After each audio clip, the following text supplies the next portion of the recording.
when Christ, who is our life, will appear, then you also will appear with him in glory. And so, where our frame of mind should be, where our reflective thinking should be, is important. It should not be where it was before we got saved. Um, and uh, again, you're not, as when we deal with present tense salvation, when we deal with the ability to enjoy the benefits of being saved in the here and now, before uh, what we have coming in the future. Um, don't think that we're going to be able to, that you or I are going to be able to enjoy these benefits if there's, if our frame of mind is exactly what it was before we got saved.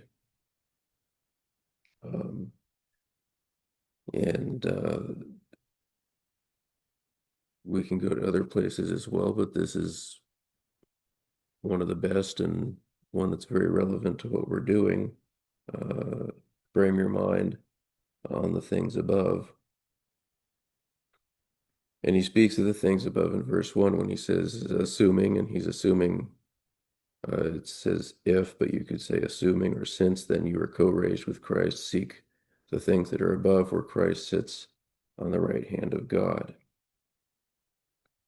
And then he also says in verse 3, for you died and your life is hid with Christ in God. And this again is what we looked at last week, where the death is important. And you can scan up to verse 20 in the previous chapter, chapter 2, where he says, wherefore, if you be dead with Christ, if you died with Christ, together with Christ, from the rudiments of the world, why, as though living in the world, are you subject to ordinances, touch not, taste not, handle not?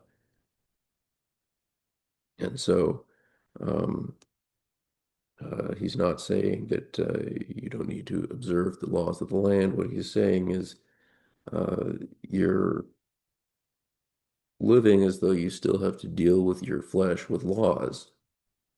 Um, uh, you've died from the rudiments of the world, um, and we will be back here uh, later as well.